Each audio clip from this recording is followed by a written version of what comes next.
Happy 2023, everyone. We are here back with the very first foundation review of the year, starting with the Makeup by Mario Surreal Skin Foundation. Welcome back to my channel. If you're new, then welcome. My name is Kristina, and on my channel, we talk all things beauty from my own experiences. So if you guys are looking for the best and most honest how-tos and reviews from a consumer's perspective, then make sure you subscribe to my channel, like this video, and leave any comments that you have for me down below. I'm sure if you're watching this video, you already have heard of the Makeup by Mario Surreal Skin Foundation. This is the very first foundation in the Makeup by Mario brand, and I've been wearing it for a couple of days now. I want to say about 4 days now in total, and I definitely have some thoughts for you guys. This is not going to be a first impressions, obviously, but I will be talking about how it wore throughout the days that I have worn them, and a couple of clips from that as well. I'm going to be going over all the specs, everything you need to know about this foundation. I'll be demoing it on my face for you and show you how I apply it,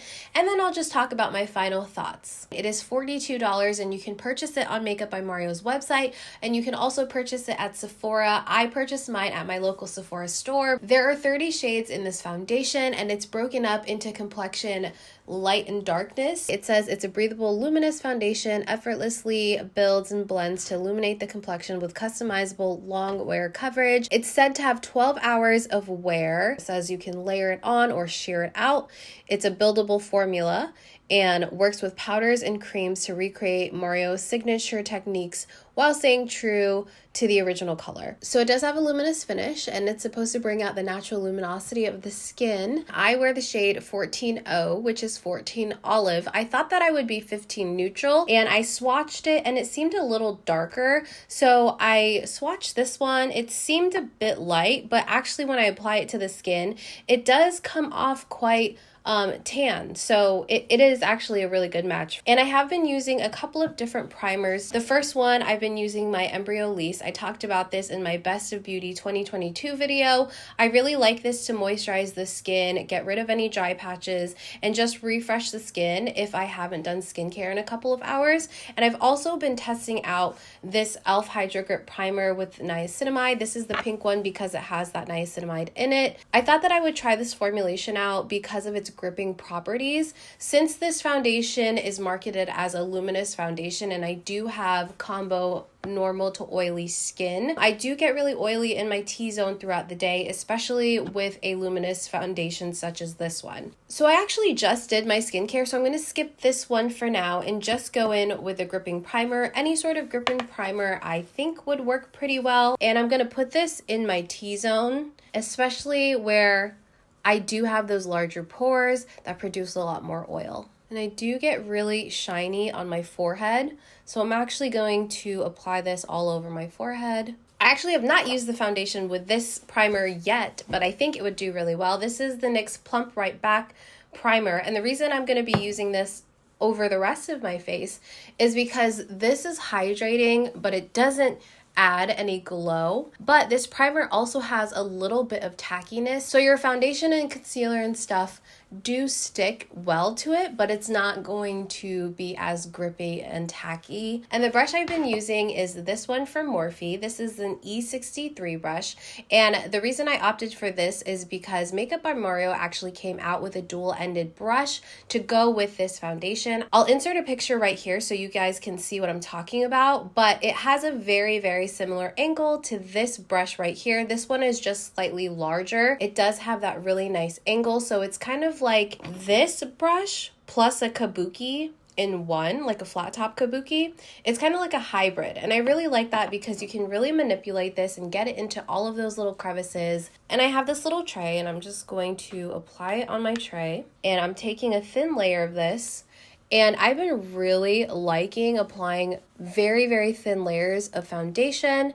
And the reason being is because I feel like it allows the product to absorb in my skin better than if I were to put globs of foundation on first, because I feel like if I have too much makeup on, I get oilier. Does anyone else experience that? If you have oily skin, let me know in the comments down below. I don't think it's in my head. I truly think that's an actual thing. So I'm patting and I'm also kind of swiping it, but I'm being very gentle with it. And I'm just going to avoid right under the eyes because I want to focus my concealer there versus the foundation. And I'm just going to blend it down the neck. And as you guys can see there, that color is actually really, really nice for me currently. I'm not going to put too much on the perimeters of my forehead just because my forehead tends to be darker than the rest of my face. If anything, I'm just going to put it in the center of my face. But for the sake of showing you the before and after, I'm just putting it on my cheeks and on my cheek and my chin and neck. So here is the foundation on my right side, just down this section right here. And then here is my face without it. You can see I have a lot of discoloration. I do have some redness from old acne scars, and I do have sunspots right here and freckles. Where on this side, you can see that my freckles are still there. However, they are toned down quite a bit. I do have a little discoloration and some old acne spots just peeking through right here. So I'm going to go in with another very thin layer, and then that's how I like to wear this foundation.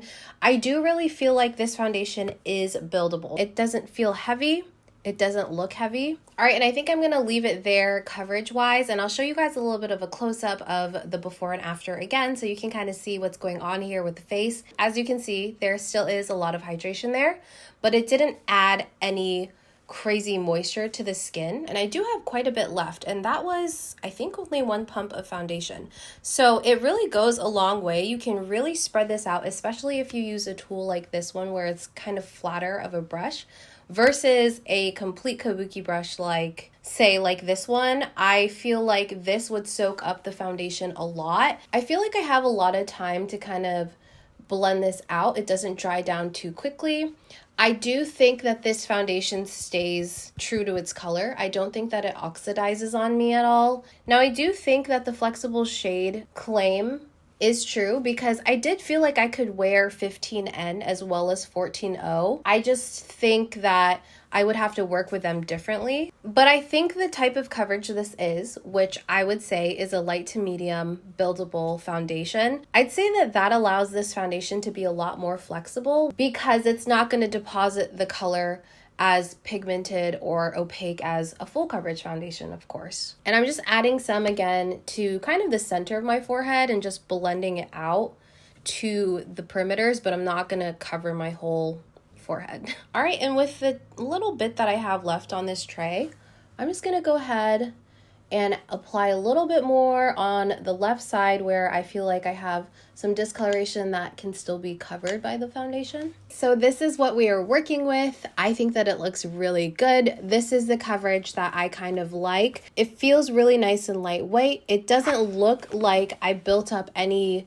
area more than another, you know what I mean? Like I feel like it kind of just blends into itself really nicely. It's not too luminous. I feel like it kind of just looks like my skin, but my skin obviously looks more perfected when it comes to unevenness and hyperpigmentation, you know? I don't think that it sinks in or exaggerates any pores or texture in my skin. If anything, I feel like it kind of smooths over it because it does have a little bit of that hydrating look to it. This is before I set it with powder because I do like to set this with powder. And to finish up the base, I'm going to apply my concealer and my color corrector. For the color corrector today, we're going to be using Smashbox's brightening color corrector in the shade medium, as well as the Kosas concealer in the shade 6O. And no surprise here, I really like the way that the concealer sits on top of the foundation. The reason why is because not only is this concealer really good, I think that the foundation allows for a little bit of a seamless blend from the concealer to the foundation. Recently, I've been using this Nude Sticks one in Sunkissed. I really, really enjoy the tone of this on my skin tone currently. And I'm just going to apply this right on the cheeks here. The coverage of the foundation is still pretty true. It does move a little bit here where I have that really big sunspot. So I'm going to be using the Charlotte Tilbury Cream Bronzer. I've been really liking this. And then I'm going to use this as sort of a contour, a little bit of a bronzer Okay, here is the skin with the bronzer and the blush applied. As you can see, everything is looking really nice and blended. I'm really liking the way that this looks, especially on the viewfinder here. You can see that the skin definitely looks nice and soft and airbrushed. It doesn't look like anything started splotching. So this kind of shows you guys how this works with creams. I really like the way that this foundation works with cream products. I feel like because of that finish and that dry down, it allows for cream products to go on top of it where it's not slipping and sliding around, but it also doesn't completely dry down to where it gets kind of splotchy, if you know what I mean. Now we're gonna go ahead and set the face. I've been using this e.l.f. Halo Glow setting powder in the shade medium. I actually really like this setting powder. I'm going to concentrate this mainly on the T-zone here because again, that's where I get really oily. And then I'm gonna go in with this puff right here with a little bit more powder and really push it in to like lock everything in. So here's the face with powder and applied just with a brush so you guys can kind of see where we're sitting right now. I actually wore this on New Year's Eve and I wanted it to last all throughout the night, obviously. So I did set it with more powder. So I'm going to go ahead and do that now because I really liked the way that it looked. I liked how airbrushed it looked, you know? So I'm setting it mainly in the T-zone. And then I'm going to do my entire forehead because that's where I get the most oily. As you guys can see, it's looking really good. I don't feel like anywhere looks cakey at all, especially right here where I have those pores. I think that this foundation finish with powder actually sets down really nicely, especially if you're a combination skin type like I am. All right, guys, here is the finished face. I went ahead and set it with my setting spray. This is the Charlotte Tilbury one. I think that this foundation finish is really lovely. If you're looking for more of a luminous foundation, but you find that anything that is marketed as luminous or dewy or whatever, you know, something along those lines, and throughout the day it's just way too oily for you, I think that this one actually would do really nicely on your skin if you set it with powder. The way that I like to wear it personally with powder, it looks very skin-like. However, for the regular finish of it, when it's just applied and not set, it definitely does look like more of a luminous foundation. People have been saying that there is glitter in the bottle. Personally, I don't see it unless I'm looking really closely. It's kind of like a shimmer to it. However, on the face, I don't even notice it at all. Like, I've looked at it in sunlight, I've looked at it in like natural daylight, you know, and I don't see any sort of like shimmer, actual glitter or shimmer. So if you're worried about that, it's not there. It is not like, oh my gosh, what is that old foundation? The Revlon one, sort of a wider, shorter foundation with a pump. I could not wear that because that was like glitter, straight up glitter, and everyone loved it. I could not do that. Anyways, this is not like that at all. It definitely does have the shimmer in the bottle, but do not be scared of it because it honestly looks really good on the skin. And I think that kind of lends a hand to anyone that has drier skin. Maybe it'll be a little bit more noticeable that it has that shimmer only because the finish will be more of that luminous finish. You can still see the pores. It doesn't blur it out completely, but nothing is actually sinking into them. I will insert a photo that I took after wearing it for about 4, maybe 5 hours, I think. And I do have a ring light in front of me in this photo, but you can see there's no filter on this photo as well. It's just like my regular iPhone camera, like the selfie camera. And the skin looks really good. You can still see that my cheek products are still sitting really nicely on top of the foundation and it hasn't faded. And then New Year's Eve, I also took a bunch of photos. I took a bunch of self-portraits. I didn't retouch the skin or anything. If you want to see those photos, they are on my Instagram right now, but you can see the skin and it just looks really nice and very natural. Nothing like over the top, you know what I mean? I really think that this looks good on camera, but I think it also looks really good in person. So it's very versatile in that sense. As far as the wear of this foundation, I don't think that I could get 12 hours out of it, to be honest. To preface, the times that I have worn it this past week, I have been recovering from a cold. So I've been blowing my nose a lot. So I had a lot of foundation come off around my nose, on my nose, in that area and my upper lip. It was virtually gone. I'll insert some B-roll here. Even on my forehead, you can see that there are some like scratch marks, I guess. I guess I had like scratched my face and some of the foundation came off because of a combination of my oils and I guess just the foundation in general. I wouldn't say that this foundation is transfer proof, so because of that, I don't think that I would get the full 12 hours of wear. I can say that I wore this foundation for over 10 hours, and I think around the 9-hour mark, I was seeing that there was transfer. Again, taking into consideration that I was blowing my nose and being really aggressive in that area, so I wasn't expecting the foundation to just stay perfect right there, you know what I mean?